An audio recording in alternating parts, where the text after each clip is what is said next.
경기도의회 의원들과 함께 곳곳의 핫 이슈 그 현장을 찾아갑니다. 현장 의정 포커스.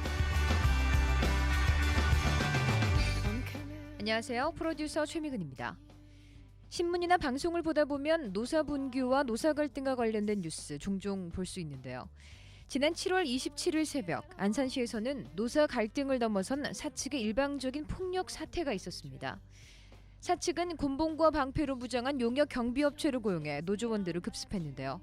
곤봉과 소화기를 휘두르면서 돌진한 용역들에게 맞아 피로 범벅이 된 노조원은 숨어서 119 구급차를 기다려야만 했습니다. 또 어떤 노동자는 용역들에게 밀려 옥상에서 뛰어내리려다가 다리에 부상을 입기도 했는데요. 안산 SJM 폭력 사태 어떻게 일어난 일이고 또 현장은 어떠했는지 현장 의정 포커스. 오늘은 경기도의회 홍연아 의원과 함께 안산시로 갑니다.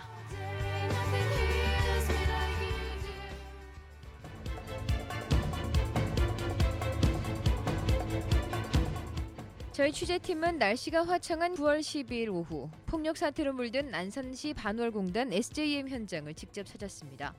그곳 정문은 어느 때보다 굳게 잠겨 있었는데요. 뿐만 아니라 이 공단 주위에는 제2의 폭력 사태를 막기 위해 수많은 전경들이 자리해 있었습니다. 저희 취재팀은 그 모습만 봐도 SJM 사태의 심각성을 알 수 있었는데요. 이번 폭력 사태와 관련해 사측과 경찰의 유착 관계가 있었다는 의혹도 있었습니다. 과연 안산 SJM 폭력 사태는 어떻게 발생하게 됐는지 현장 취재 강성민 리포터가 홍연아 의원과 만나봤습니다. 경기도의회 홍연아 의원님 반갑습니다. 먼저 경기방송 청취자분들께 인사 말씀 부탁드리겠습니다. 안녕하십니까. 저는 안산을 지역구로 하는 행정자치위원 홍연아입니다. 반갑습니다. 안산 지역에 있는 SJM 노사 갈등으로 전국이 떠들썩합니다. 먼저 SJM이란 회사는 어떤 회사인가요? 반월공단에 입주해 있는 중견기업입니다. 벨로우즈라고 하는 자동차 부품 전체 생산량의 30% 정도를 이 SJM이란 회사에서 생산하고 있고요. 그만큼 안정적이고 수익률도 높은 회사라고 할 수 있습니다. 네, 그렇다면 이 SJM 노사 간의 갈등이 생긴 근본적인 이유는 무엇인가요? 사실 SJM의 노동조합이 생긴 지는 30년 가까이 되었고 노사 간의 관계는 매우 안정적이었습니다. 다만 3년 전부터 민흥기 이사라는 사람이 새로 들어온 이후부터 노사 간의 갈등 관계가 조금씩 생기기 시작했습니다. 작년에 기존보다도 가장 높은 수익률을 기록했음에도 불구하고 지금 같은 문제가 생긴 것은 사실 경영권을 승계하기 전에 노동조합을 무력화시키려고 하는 그 와중에 구조조정도 같이 진행하고자 하는 그런 의도가 아닌가 의심하고 있습니다. 하지만 이번 SJM 사태는 다른 때와는 달리 그 폭력 정도가 심각해 사회적 문제가 됐는데요. 과연 그 심각성은 어느 정도인지 용역들의 폭력 실태. 경기도의회 홍연아 의원의 설명입니다. 이번 사건의 경우만 놓고 보자면 새벽 4시 반 용역 깡패들이 300명가량 회사로 들어와서 노조원들에게 무차별적으로 폭력을 행사했습니다. 곤봉으로 내려치고 또 새로 된 제품을 던지고 소화기를 던지고 이렇게 당하는 사람은 죽음을 생각할 만큼 위협적인 상황이 계속되었던 것이죠. 그런데 이것이 이번만의 일은 아닙니다. 몇 년 전부터 KC, 상신브레이크 등등 여러 회사들에서 노동조합의 쟁의와 관련해서 용역폭력이 개입되는 일이 매우 일반화되고 있고요. 심지어 지방자치단체가 주관하는 일에도 용역들이 개입되어서 폭력을 행사하고 있는 실정입니다.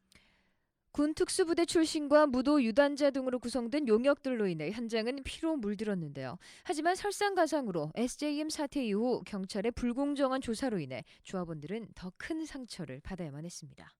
용역 폭력 사태와 관련해서 관계 당국의 조사는 제대로 이뤄지고 있나요? 또 관련자 처벌은 어떻게 이뤄졌습니까? 이번 사태를 주도한 민흥기 이사와 컨택덕스라는 용역업체의 몇 명이 구속되어 있는 상태입니다. 사실상 민흥기 이사라는 개인이 사주에 용인 없이 이런 일을 주도했을 리는 없다고 보여지는데도 불구하고 사주와 관련해서는 어떤 조사의 계획도 가지고 있지 않은 것으로 알고 있습니다. 뿐만 아니라 더욱 심각한 것은 최근에 노동조합원들을 회사에서 고소했다는 이유로 절도나 기물손괴 이런 책임을 물어서 무차별적으로 소환하고 조사하고 있습니다. 피해자를 가해자로 둔갑시키는 경찰의 행태와 관련해서 심각한 문제의식을 가지고 있습니다. 폭력을 당한 피해자가 되려 가해자로 조사를 받아야만 하는 상황. 그날 현장에 있었던 조합원들은 경찰의 이런 비상식적인 행동을 이해할 수 없다고 말했는데요. 그래서 저희 취재팀은 현장에 있었던 조합원 한 분을 만나봤습니다. SJM지의 지도위원 서기율입니다. 저희들 7월 27일은 사실 야만의 새벽이라고 하고 있습니다. 새벽에 기습적으로 용역들이 완전 무장을 하고 그리고 담을 넘어서 진입을 했습니다. 그 과정에 많은 분들이 부상을 당하고 사람이 죽을 수도 있는 이런 극단적인 상황까지 와 있었습니다. 그 과정에 저희들은 테러가 없이 무방비지 상태로 이 폭력에 노출된 상태에서 한 2시간 정도 공포의 시간을 보냈습니다. 그렇다면 사측이나 조사를 진행하는 관계 당국에 바라는 점이 있다면 어떤 것들이 있을까요? 사실 SM 사태 이후에 지금 한 2달이 다 돼가는데요. 경찰이 폭력이 난무하는 그리고 현장을 목격했음에도 불구하고 수수방관했고 그리고 노동부도 지금 여전히 중립적이기보다는 자본의 편에 서서 직장 폐쇄에 대해서도 이 불법성을 인정하지 않고 있습니다. 바라고 싶은 점이 있다면은 공정하고 객관성 있게 이 문제를 바라보고 특히 노동부나 관계기관 이런 데서 좀 공정한 수사가 이루어졌으면 좋겠습니다. 사측과 용역들의 일방적인 폭력으로 상처를 입은 조합원들, 이들에게 2번의 상처를 주지 않으려면 제대로 된 공정한 조사가 필요해 보입니다.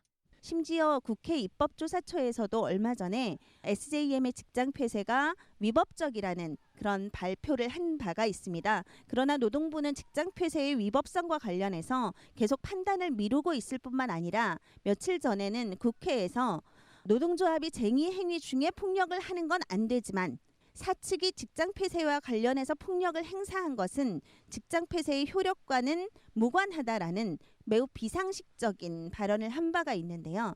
이렇게 노동부가 자기의 자리를 찾지 못하고 자기 할 일을 하고 있지 않은 것이 이번 사태를 매우 어렵게 만드는 요인 중에 하나라고 생각합니다. 노동자 입장에서 함께 해야 할 고용노동부는 모르쇠로 일관하고 있는데요. 이에 경기도의회 홍연아 의원은 9월 임시회 도정 질의를 통해 경기도 차원의 대책 마련을 촉구했습니다. 하지만 경기도 역시 이번 사태 해결에 소극적인 자세를 보였는데요. 안타깝게도 그날 도정 질의에서도 도지사께서는 현장 방문을 해보시지도 않았고 또한 취한 조치도 없다는 것이 밝혀졌습니다. 경기도는 또한 도지사는 지역경제 활성화의 측면에서 기업 유치를 매우 공을 들이고 있습니다. 그런데 이렇게 유치한 기업이 지금 SJM처럼 이런 외주화나 역수입이나 또한 노조 파괴를 위해서 이런 일들을 일삼는다면 일자리는 당연히 늘어나는 것이 아니라 오히려 줄어들고 질이 떨어지겠죠. 그렇기 때문에 경기도지사의 또 경기도 차원의 적극적인 노력이 더욱 요구된다고 하겠습니다. 네, 앞으로 SJM 사태 해결을 위해서 어떤 노력들을 하실 생각인가요? SJM 폭력 사태 해결을 위한 경기도의회 결의안이 제출되어 있습니다. 이것은 이 문제를 사회적 의제로 만들기 위한 하나의 노력이라고 봐주시면 좋겠습니다. 이것뿐만 아니라 각종 여론화 작업 그리고 실제로 필요하다면 그것이 농성이 되었든 어떤 기자회견이 되었든 할 수 있는 모든 일들을 다 하고자 합니다.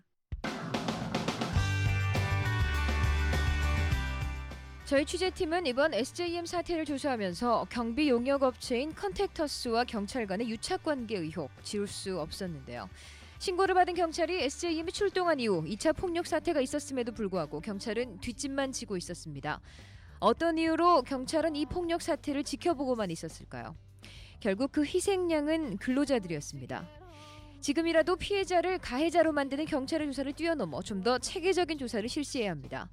진실을 밝혀내야 하는 정확한 조사만이 이번 사태의 피해자인 근로자를 위하는 길 아닐까요? 경기도의회 홍연아 의원과 함께한 현장 의정 포커스. 지금까지 현장 취재 강성민, 제작과 진행의 최미근이었습니다.